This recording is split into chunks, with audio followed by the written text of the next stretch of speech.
जय हिंद। स्वागत है आप सभी का आपके अपने यूट्यूब चैनल अमृत एकेडमी पे। हम लोग अपना सीटेट पेपर 2 के लिए मैथ और साइंस की प्रिपरेशन कर रहे हैं। आज उसी सीरीज़ में अपना साइंस का क्लास नंबर 19 है। अभी तक हम लोगों ने 18 क्लासेस अपनी कंप्लीट कर ली है साइंस कॉन्सेप्ट की, ठीक है ना। जैसा कि आप लोगों को पता है कि इस सीरीज़ में हम लोग पूरा का पूरा एनसीईआरटी कंटेंट को डिस्कस करते हैं।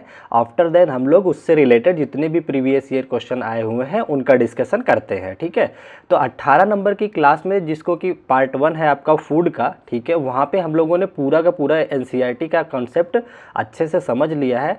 आज की इस वीडियो में हम लोग उससे जो पूछे गए प्रीवियस ईयर क्वेश्चन है उनका डिस्कशन करेंगे। तो जो लोग चैनल पे नए हैं और अभी तक फर्स्ट पार्ट इसका नहीं देखे हैं तो आप लोग पहले उस पार्ट को भी देख सकते हैं, आफ्टर देन इसके क्वेश्चंस को भी देख सकते हैं, ठीक है। तो चलिए आ जाते हैं, अपने टॉपिक को आगे बढ़ाते हैं।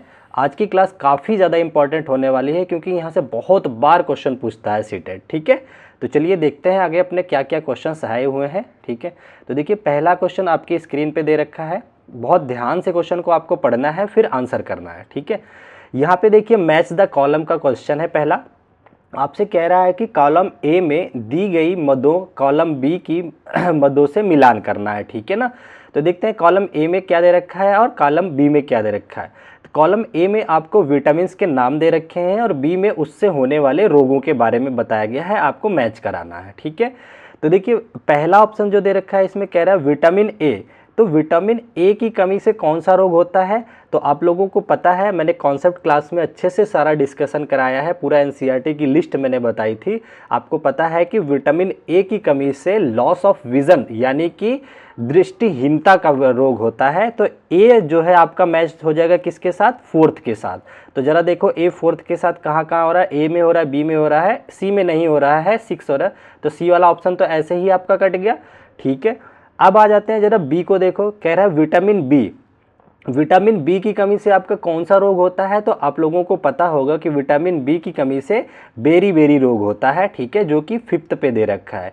इसका मतलब बी का मिलान जो होना चाहिए 5 के साथ होना चाहिए। तो जरा देखिए बी का मिलान इसमें नहीं है 5 के साथ, केवल और केवल बी ऑप्शन में है बी का मिलान किसके साथ? 5 के साथ।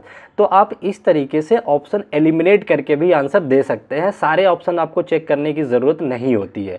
देखिए डी भी इस तरह से कट गया, केवल और केवल एक ऑप्शन बचा है, ठीक है। बाकी आप मिला सकते हैं। विटामिन सी की कमी से आपको पता है स्कर्वी रोग होता है, ये 3 के साथ लग जाएगा, ठीक है। और आयरन की कमी से कौन सा रोग होता है आपका? रक्त अल्पता का रोग होता है, जिसको कि इनीमिया भी बोला जाता है। तो ये सेकंड के साथ हो जाएगा। तो आई होप ये क्वेश्चन आप लोगों को अच्छे से क्लियर हो गया होगा। चलिए बढ़ते हैं अपने नेक्स्ट क्वेश्चन की तरफ। अगला क्वेश्चन देखते हैं क्या पूछना चाह रहा है। नेक्स्ट क्वेश्चन ये रहा आपकी स्क्रीन पे। बहुत ही प्यारा क्वेश्चन है और बहुत ज़्यादा इंपॉर्टेंट भी है, ठीक है। इस क्वेश्चन में आपसे पूछ रहा है कि which fat soluble vitamin in is necessary for the good skin. मतलब कि अच्छी त्वचा के लिए वसा में घुलन, देखिए यहाँ पे ध्यान दीजिएगा कि वसा में घुलनशील कौन सा विटामिन आवश्यक है, ठीक है। मैंने आप लोगों को विटामिन के चैप्टर में ये बताया था कि विटामिन हमारे 2 तरीके के होते हैं। एक होता है फैट सॉलेबल, एक होता है वाटर सॉलेबल, ठीक है ना। वाटर सॉलेबल में आपके बी एंड सी आ जाते हैं, ठीक है ना, विटामिन बी और एक सेकंड पेन थोड़ा रुक रहा, हाँ, विटामिन बी और विटामिन सी आ जाते हैं। और फैट सॉलेबल में आपके जो विटामिन आ जाते हैं के ए डी ई आ जाते हैं, ठीक है ना। तो ये आप लोगों को मैंने पहले ही बता रखा है। तो यहाँ पे सबसे पहली बात तो उसने पूछा है फैट सॉलेबल, तो जो भी ऑप्शन होगा के ए डी ई से होना चाहिए। तो बाकी तो कट जाएंगे, विटामिन सी, विटामिन बी, ये ऑप्शन तो अपने आप ही कट गया। अब उसने पूछ रखा है कि किसके, जो कि स्किन के लिए काम आए। जैसा कि आपको पता है विटामिन के जो होता है वो घाव लगने पर रक्त का थक्का जमाने के काम आता है। तो विटामिन के तो ऐसे ही कट गया क्योंकि ये स्किन के उसके काम में नहीं आ रहा है, ये तो घाव को भरने के काम आता है। तो एक ही ऑप्शन आपका बचता है विटामिन ए, ठीक है ना। तो गुड स्किन के लिए वसा में घुलनशील आपका विटामिन ए हो जाता है, ठीक है। आई होप आप लोगों को ये क्वेश्चन भी अच्छे से क्लियर हो गया होगा। चलो बढ़ चलते हैं अपने नेक्स्ट क्वेश्चन की तरफ, देखते हैं नेक्स्ट क्वेश्चन में क्या कहना चाह रहा है। ये भी काफ़ी अच्छा क्वेश्चन है और काफ़ी इंपॉर्टेंट हो जाता है क्योंकि इस तरीके से आज के टाइम पे सीटेट ज़्यादा क्वेश्चन पूछ रहा है, ठीक है ना, fill in the blanks type का। देखते हैं इसमें क्या कहना चाह रहा है, बहुत ध्यान से पढ़िए।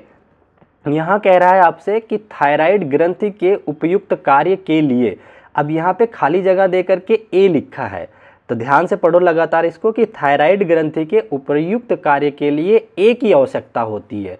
तो मुझे ये बताओ थायराइड ग्रंथि किस चीज़ की उपयोगिता से काम आगे बढ़ाता है, काम करता है। तो आप लोगों को पता होना चाहिए थायराइड ग्रंथि को जो सबसे ज़्यादा इस्तेमाल करता है वो होता है आयोडीन, ठीक है ना। तो अगर मैं ऑप्शन के थ्रू चलूँ तो ए हमारा क्या हो सकता है, आयोडीन हो सकता है। पहले ऑप्शन में देखेंगे तो ए जो है कैल्शियम दे रखा है, कट गया ऑप्शन। बी ऑप्शन में ए की जगह पहली पोजीशन पे फॉस्फोरस दे रखा है, ये भी कट गया। सी पे आयरन दे रखा है, ये भी कट गया। केवल और केवल एक ऑप्शन बचता है जिसमें फर्स्ट पोजीशन पे क्या दे रखा है आपको, आयोडीन दे रखा है, ठीक है ना। तो आपका यही करेक्ट ऑप्शन हो जाएगा। अगर एग्जाम के टाइम पे आपके पास टाइम नहीं बचता है तो आपको पूरा डिटेल में नहीं पढ़ना होता है, ऑप्शन एलिमिनेट करना होता है बस, ठीक है ना। आगे जरा पढ़ते हैं, इसमें क्या कहना चाह रहा है। फिर कह रहा है कि और उसकी कमी से बी उत्पन्न होता है। तो बताओ आयोडीन की कमी से कौन सा रोग होता है। तो आप लोगों ने सुना होगा गलगंड या फिर इसको ग्वाइटर बोलते हैं, जिसमें क्या होता है ना, गले का ये जो ये दिख रहा है आपको, ये मोटा हो जाता है, ठीक है ना। तो इस वजह से इससे क्या, इसकी कमी से कौन सा रोग होता है, ग्वाइटर जिसको बोला जाता है, ठीक है। तो बाकी इस तरीके से आगे आप पढ़ सकते हैं। कह रहा है यह एक विशेष क्षेत्रीय अभावजनित रोग है जो कि प्रायः सी क्षेत्रों में रहने वाले लोगों को होता है। ए का भाव बच्चों में डी की उत्पन्न करता है। तो बाकी की चीज़ें यहाँ पे आप पता कर सकते हैं, ये सारा ऑप्शन आप यहाँ पे देख सकते हैं एक साथ। तो इसका जो करेक्ट ऑप्शन हो गया आपका, कौन सा ऑप्शन हो गया, D is the correct option. I hope आपको चीज़ें अच्छे से क्लियर हो गई होंगी। चलो बढ़ चलते हैं हम लोग अपने अगले नेक्स्ट क्वेश्चन की तरफ। नेक्स्ट क्वेश्चन देखिए क्या दे रखा है आपकी स्क्रीन पे, बहुत ही इंपॉर्टेंट क्वेश्चन ये भी है। इसमें देखिए आपसे क्या कह रहा है, ध्यान से पढ़िए इस क्वेश्चन को। कह रहा है एक व्यक्ति में रुद्रव विकास, चेहरे पर सूजन, बालों का बदरंग होना और त्वचा की बीमारियां देखे हैं, ठीक है। तो यह निम्न में से किस कमी से हो रहा है, ठीक है। तो यहाँ तक आपको ये चीज़ें पता हो गया। तो देखिए आप लोगों को पता है बॉडी डेवलपिंग में हमें प्रोटीन्स चाहिए होता है। तो ये जो सारी चीज़ें दिखा रहा है एक साथ, किसी व्यक्ति के चेहरे पे सूजन हो गया, बालों बदरंग हो गया, बाल जो है उसके बदरंग से हो गए, त्वचा पे झुर्रियाँ या बीमारियाँ दिख रही हैं, तो ये सारी चीज़ें किसकी कमी से होता है, आपका प्रोटीन की कमी से होता है, ठीक है ना। तो आई थिंक यहाँ तक किसी को कोई डाउट नहीं है। चलो आगे बढ़ते हैं हम लोग अपने नेक्स्ट क्वेश्चन की तरफ। अगला क्वेश्चन देख लेते हैं। नेक्स्ट क्वेश्चन आपके स्क्रीन पे दे रखा है, बहुत प्यारा सा क्वेश्चन है और बहुत ही कॉमन क्वेश्चन है ये। इसमें आपसे पूछ रहा है कि किसी घाव से अत्यधिक रक्तस्राव निम्न में से किस विटामिन की कमी से हो सकता है। आप लोगों को पता है अगर हमारे शरीर में विटामिन के की कमी हो जाए, तो अगर हमारे शरीर पे कोई चोट लग जाता है तो खून का जमाव नहीं हो पाता है। तो आपको पता है कि जो विटामिन के होता है रक्त का थक्का जमाने का काम करता है, और अगर उसी की कमी हो जाए तो रक्त का स्राव अत्यधिक मात्रा में होने लगता है। तो यह इसका जो करेक्ट आंसर हो जाएगा आपका विटामिन के हो जाएगा, ठीक है ना। यहाँ तक किसी को कोई डाउट नहीं है। चलो आगे बढ़ते हैं अपने अगले क्वेश्चन के लिए। देखिए अगर किसी क्वेश्चन में कोई डाउट भी रह जाता है तो आप लोग एक बार वीडियो को पीछे करके फिर से देखेंगे तो वो डाउट 100% आपका क्लियर हो जाएगा। इसके बावजूद भी अगर आपको लगता है कि नहीं हमें थोड़ा डाउट है तो आप कमेंट कर सकते हैं, मैं आपके कमेंट का ज़रूर जवाब देता हूँ, ठीक है। चलो अगला क्वेश्चन आपसे कह रहा है, नेक्स्ट क्वेश्चन पे देखिए, कह रहा है निम्नलिखित में से किसी घाव पर एंटीसेप्टिक मतलब प्रतिरोधी या रोगाणुरोधक के रूप में लगाया जाता है, ठीक है ना। तो देखिए ये जो सीटेट है अगर इस चैप्टर से क्वेश्चन उठाता है तो विटामिन से बहुत ज़्यादा क्वेश्चन उठाता है, ठीक है ना। तो आपको विटामिन वाले पार्ट को अच्छे से कर लेना है। तो देखिए अगर कहीं चोट लगता है तो एंटीसेप्टिक का जो काम किया जाता है वहाँ पे आयोडीन का इस्तेमाल किया जाता है, जो कि ए ऑप्शन पे ही दे रखा है। A is the correct option आपका यहाँ पे हो जाता है। ना तो ब्रोमीन होगा, ना क्लोरीन होगा आपका, और ना ही सल्फर होगा, ठीक है ना। चलो आगे बढ़ते हैं हम लोग अगले क्वेश्चन की तरफ। आज की इस वीडियो में हम लोग बस क्वेश्चंस पर डिस्कशन करेंगे, क्योंकि आपको पता है पहले पार्ट में हमने ऑलरेडी सारा जो टॉपिक अच्छे से डिस्कस कर रखा है। देखिए आगे क्या कह रहा है, नेक्स्ट क्वेश्चन को ज़रा ध्यान से देखिए। कह रहा है किस विटामिन की हीनता के कारण भोजन से कैल्शियम के अवशोषण की दर कम हो जाती है, ठीक है ना। कौन सी विटामिन के हीनता के कारण भोजन से कैल्शियम की जो अवशोषण की दर है वो कम हो जाती है। तो सबसे पहले आप अगर ये देखिए, अगर हमारी बॉडी में कैल्शियम से किस चीज़ को मजबूती मिलती है, तो आपको मैंने कैल्शियम से प्रॉफिट किसका बताया था, एक तो हमारी बोन्स को मिलती है, दूसरा हमारे टीथ को, दांत को मिलती है, ठीक है ना, ये कैल्शियम से मिलती है। तो अब ये यही कह रहे हैं कि विटामिन की हीनता के कारण भोजन में कैल्शियम के अवशोषण की दर कम हो जाती है। तो आपको ये भी पता होता है कि हड्डियों की मजबूती के लिए ही विटामिन डी का भी इस्तेमाल किया जाता है। बोला जाता है सुबह की पहली किरण या सुबह की जो किरणें होती हैं प्रकाश की, उनमें विटामिन डी होता है। अगर हम अपनी त्वचा पे विटामिन डी वहाँ से चाहें तो ले सकते हैं, उससे हमारी हड्डियों को मजबूती मिलती है। तो कोरिलेट अगर आप करो, कैल्शियम और विटामिन डी दोनों ही किसके लिए काम कर रहे हैं, हड्डियों की मजबूती के लिए कर रहे हैं। तो यहाँ पे जो करेक्ट ऑप्शन हो जाएगा आपका विटामिन डी हो जाएगा, ठीक है ना। तो कैल्शियम के अवशोषण की दर कम हो जाती है विटामिन की हीनता से, मतलब डी अगर कम है, विटामिन डी की कमी है आपके शरीर में, तो आपके बॉडी में कैल्शियम की भी कमी आने लगती है, जिसकी वजह से हड्डियां जो होती हैं सूखी पड़ने लग जाती हैं, ठीक है। चलो, और सी तो बिल्कुल नहीं होगा, बी भी नहीं होगा और के भी नहीं होगा। आगे बढ़ते हैं अपने नेक्स्ट क्वेश्चन की तरफ, ठीक है। अगला क्वेश्चन आपसे क्या कहना चाह रहा है, बड़ा ध्यान से देखिएगा। इसमें कह रहा है कि भोजन पकाते समय अत्यधिक आसानी से नष्ट होने वाला विटामिन निम्न में से कौन सा है। जब मैंने आपको कॉन्सेप्ट क्लास लिया था उसमें आपको बताया था कि जो विटामिन सी होता है ये आसानी से पानी में घुल जाता है। वैसे बी और सी वाटर सॉलेबल हैं, ठीक है ना।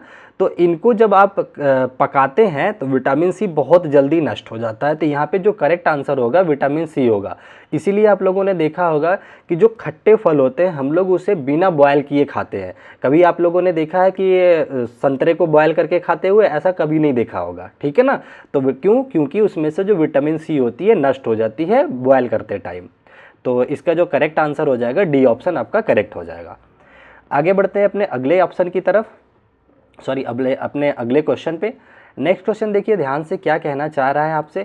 ये काफ़ी इंपॉर्टेंट क्वेश्चन हो जाता है, इसको इंपॉर्टेंट मार्क आप कर सकते हैं। इसमें कह रहा है आपसे कि निम्न में से किस प्रकार के पोषक तत्वों की पौधों में उनकी वृद्धि विकास के लिए सूक्ष्म पोषक तत्व के रूप में आवश्यकता होती है। आप अगर कॉन्सेप्ट वीडियो देखे होंगे उसमें मैंने आपको दो न्यूट्रिएंट्स बताए थे, एक प्लांट न्यूट्रिएंट्स बताया था और एक एनिमल न्यूट्रिएंट्स बताया था। प्लांट न्यूट्रिएंट्स में भी आपके दो तरह के न्यूट्रिएंट्स थे, एक मैक्रो था एक माइक्रो था, ठीक है ना, जिसको एक बृहद पोषी भी बोलते हैं और सूक्ष्म पोषक बोलते हैं, ठीक है। तो हमने आपके साथ जब डिस्कशन किया था तो जो बृहद पोषक बताया था उसमें 6 थे, ठीक है ना, और जो सूक्ष्म पोषक थे उसमें आपके कितने थे, 8 न्यूट्रिएंट्स थे, ठीक है ना। तो आपको इसमें से उसने वही पूछा है कि सूक्ष्म पोषक तत्व के रूप में आवश्यक हैं तो कौन कौन से हैं। अगर हम बृहद पोषक के बात करें तो आपको याद होना चाहिए, जिसमें नाइट्रोजन आ रहा था, फास्फोरस आ रहा था, के आ रहा था, इस तरह से सल्फर आ रहा था, ये सारे आ रहे थे। और सूक्ष्म पोषक तत्व की आवश्यकता होती है ये हमसे पूछा है, ठीक है ना। कैल्शियम आ रहा था, ये सारे आपके किस में आ रहे थे, वृहद पोषक में। तो ये सारे ऑप्शन तो नहीं हो सकते, तो यहाँ पे ऑप्शन में आपको दे रखा है नाइट्रोजन। नाइट्रोजन तो कट गया क्योंकि ये माइक्रो न्यूट्रिएंट्स का एग्जाम्पल है, ठीक है। फास्फोरस भी आपका कट गया, ये भी माइक्रो न्यूट्रिएंट्स का एग्जाम्पल है, और कैल्शियम भी माइक्रो न्यूट्रिएंट्स का एग्जाम्पल है, ये भी कट गया। तो अगर, और उसके बाद मैंने आपको जो माइक्रो न्यूट्रिएंट्स बताया था सूक्ष्म पोषक, उसमें आपको जो लिस्ट हमने याद कराई थी 8 तत्वों की, उसमें आपका आता था आयरन आता था और कॉपर आता था, जिंक आते थे। तो यहाँ पे जो करेक्ट आंसर आपका हो जाएगा कॉपर हो जाएगा, ठीक है ना। तो इस तरीके से आपको अगर एक पार्ट भी याद है तो दूसरा आप अपने से एलिमिनेट करके आंसर कर सकते हैं। तो चलते हैं अपने नेक्स्ट क्वेश्चन की तरफ। आई होप ये क्वेश्चन भी आपको समझ में आ गया होगा। अगर ये लिस्ट आपको नहीं याद है तो फर्स्ट पार्ट आप खोल के जा करके देखिएगा, ठीक है, वहाँ पे आपको मिल जाएगा। इसी सेम प्लेलिस्ट में आपको फर्स्ट वीडियो भी मिल जाएगी। चलो आगे बढ़ते हैं अपने अगले क्वेश्चन की तरफ। नेक्स्ट क्वेश्चन जरा ध्यान से देखिए, इसमें क्या कहना चाह रहा है, ठीक है।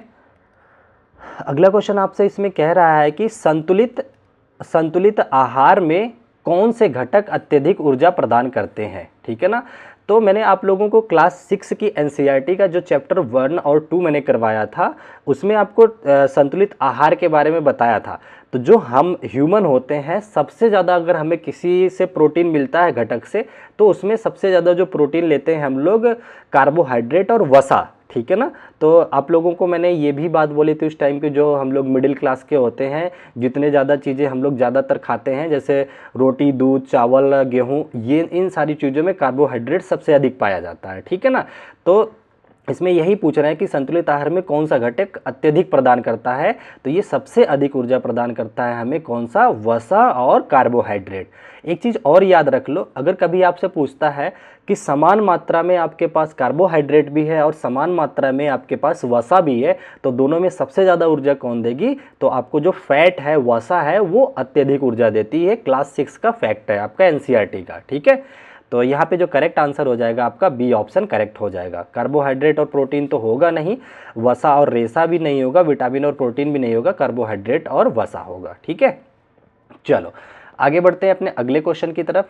ध्यान से देखिएगा नेक्स्ट क्वेश्चन में क्या कहना चाह रहा है। सॉरी, देखिए ध्यान से पढ़िए, इसमें क्या कहना चाह रहा है। इसमें कह रहा है कि निम्न में से विटामिनों के उस सेट की पहचान करो जो यकृत में भंडारित रहते हैं। यकृत मीन्स कि लीवर में जो स्टोर्ड होते हैं और हमारे शरीर की दैनिक आवश्यकता नहीं है।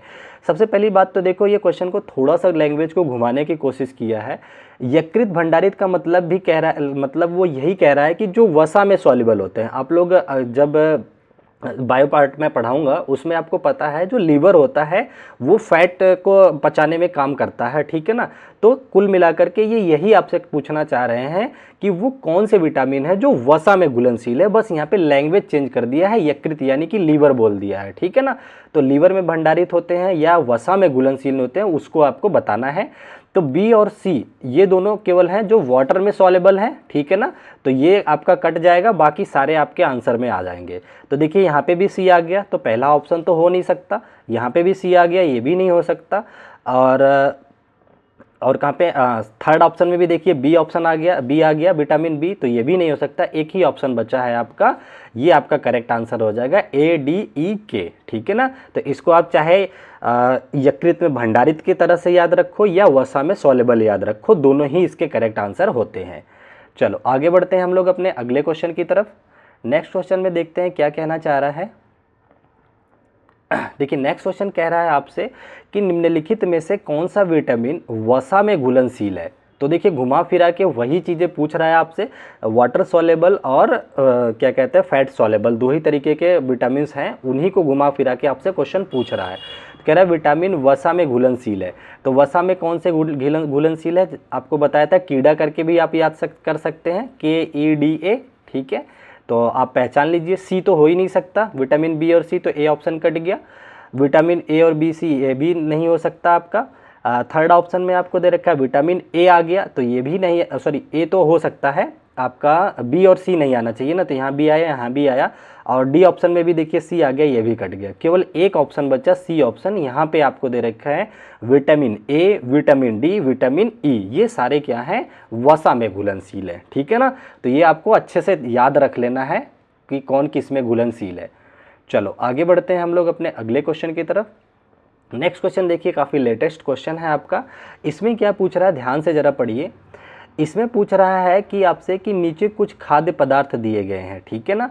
जैसे आपको पहला ऑप्शन दे रखा है उबले और पिसे आलू दे रखा है, उबले और चबाए हुए चावल दे रखा है, रोटी ब्रेड का टुकड़ा दे रखा है, चीनी दे रखा है, नारियल का तेल दे रखा है। इसमें आपसे पूछ रहा है आयोडीन घोल के साथ परीक्षण करने पर उपर्युक्त में से नीला काला रंग प्रदान करेगा कौन। आपको मैंने कॉन्सेप्ट चैप्टर में ये पढ़ाया था, स्टार्च का परीक्षण करना पढ़ाया था, मंड यानी कि मंड का परीक्षण बताया था, ठीक है ना। मंड परीक्षण में ही आयोडीन का इस्तेमाल किया जाता है। आयोडीन के 2 से 3 ड्रॉप्स डाली जाती हैं, उसके बाद क्या होता है, उस पेस्ट का जो रंग हो जाता है नीला काला हो जाता है, तो हमें पता चलता है कि उसमें मंड यानी कि स्टार्च प्रेजेंट है, ठीक है ना। तो कुल मिलाकर के ये स्टार्च परीक्षण का पे बेस्ड ये क्वेश्चन है। तो आपको यही पता करना है कि किस ऑप्शन में स्टार्च प्रेजेंट है यानी कि मंड प्रेजेंट है। तो पहला ऑप्शन देखते हैं, उबले और पिसे आलू में। तो आप पता होगा कि आलू को उबालो या पिसो, उसमें आलू में भरपूर मात्रा में क्या होता है, मंड यानी कि स्टार्च प्रेजेंट होता है। तो ए ऑप्शन तो बिल्कुल करेक्ट हो जाएगा आपका, ठीक है। बी आपसे कह रहा है उबले और चबाए हुए चावल। तो देखिए चावल केवल अगर बोला होता तो आप बोल सकते थे कि चावल में स्टार्च यानी कि मंड उपस्थित होता है, लेकिन इसने बोला है कि चबाए हुए चावल। तो जब आप चावल को चबाते हैं ना, तो माउथ में जो सलाइबा होता है उसकी वजह से जो स्टार्च होता है वो कन्वर्ट हो जाता है आपके शुगर में, ठीक है ना। तो अब वो नहीं बचा हुआ है, तो अब ये जो है स्टार्च परीक्षण नहीं दे सकता, क्योंकि चबाया हुआ भोजन है, चावल है, तो ये इसमें शुगर प्रेजेंट हो जाता है, कन्वर्ट हो जाता है। तो ये ऑप्शन तो बिल्कुल ही आपका कट जाता है यहाँ पे, ठीक है। अगला आपसे कह रहा है रोटी ब्रेड का एक टुकड़ा, तो आपको पता है व्हीट यानी कि जो ब्रेड का टुकड़ा होता है उसमें स्टार्च प्रेजेंट होता है, तो सी ऑप्शन भी आपका करेक्ट हो जाएगा। डी ऑप्शन आपसे कह रहा है चीनी यानी कि शर्करा का घोल, तो इसमें नहीं स्टार्च होता है, नारियल का तेल इसमें वसा होती है, स्टार्च नहीं होता है। तो कुल मिला के सारे ऑप्शन आपके कट गए, ए और सी, दो ऑप्शन आपके बिल्कुल करेक्ट मिल जाएंगे। तो पहले ही पे ही दे रखा है आपको ए और सी, तो ये आपका करेक्ट आंसर हो जाएगा, ठीक है। तो अगर थोड़ा सा भी डाउट है तो आप पिछले पार्ट को जाकर के देख सकते हैं, उसमें मैंने बहुत डिटेल में बता रखा है, आपका प्रोटीन परीक्षण बता रखा है, विटामिन परीक्षण बता रखा है, वसा परीक्षण बता रखा है, स्टार्च परीक्षण, सारे जितने भी क्लास 6 के एनसीईआरटी में सारे टाइप के परीक्षण के बारे में हमने डिस्कशन कर रखा है, ठीक है ना। तो इसका जो करेक्ट आंसर हो जाएगा A option, first option correct हो जाएगा। चलो आगे बढ़ते हैं अपने अगले क्वेश्चन की तरफ। नेक्स्ट क्वेश्चन देखिए आपसे क्या कहना चाह रहा है, बहुत ध्यान से पढ़िएगा। इसमें कह रहा है कि पकाने से पहले चावल को अधिक मात्रा वाले पानी से कई बार धोने से क्या नष्ट हो जाता है, ये आपसे पूछना चाह रहा है, ठीक है ना।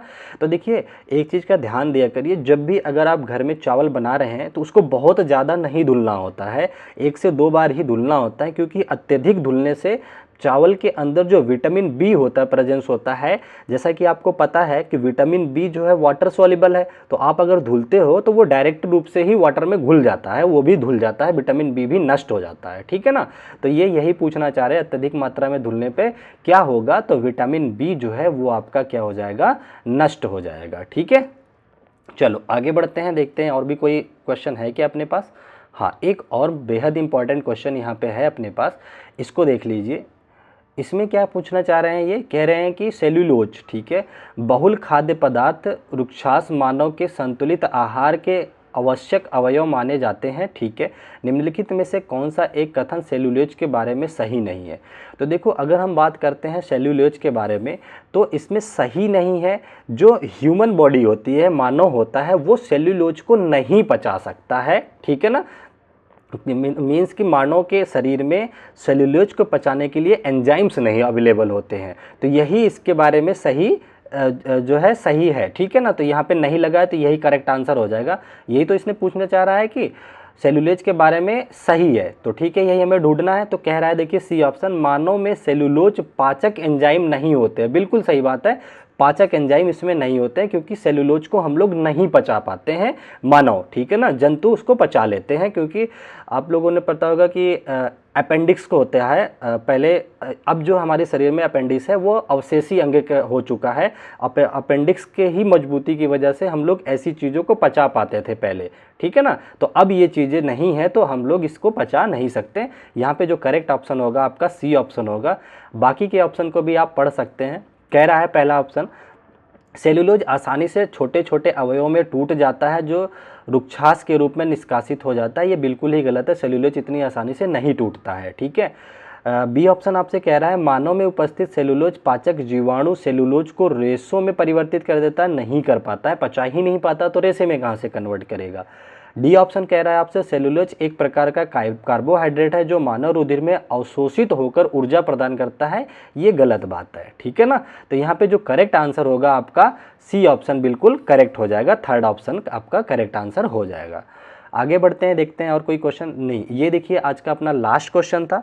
बाकी अगर किसी भी क्वेश्चन के किसी भी ऑप्शन में आपको थोड़ा सा भी डाउट होता है तो आप लोग स्मूथली कमेंट कर सकते हैं, क्योंकि कई बार हो जाता है इसलिए मिस्टेक, आप लोग लाइव नहीं होते हो तो ज़रूरी नहीं है कि, क्योंकि अगर आप लाइव होते हो तो आप जवाब दे देते हो कि सर यहाँ पे ये मिस्टेक है, क्योंकि हम लोग भी ह्यूमन है, कई बार मिस्टेक इसलिए आ जाती हैं, तो उस चीज़ को इग्नोर कीजिएगा, ठीक है। बाकी चैनल को सब्सक्राइब करके रखिएगा। बहुत जल्द ही हम लोग अपने पूरे कोर्स को कंप्लीट कर लेंगे। लगभग आपको पता है साइंस में हम लोगों ने ये आज लगभग 19 या 20वीं क्लास हो गई अपनी। इसी तरीके से मैथ में हम लोगों ने लगभग 20 चैप्टर अपने कंप्लीट कर लिए हैं। अब हम लोग 20 डेज सीरीज स्टार्ट करेंगे, जिसमें प्रीवियस ईयर क्वेश्चन लगभग 20 पेपर सेट हम आपको सॉल्व करवाएंगे, ठीक है। तो चलिए आज की वीडियो को यहीं तक रखते हैं। कोई भी दिक्कत होती है आप लोग कमेंट कीजिएगा। Bye bye, take care, thank you so much, जय हिंद।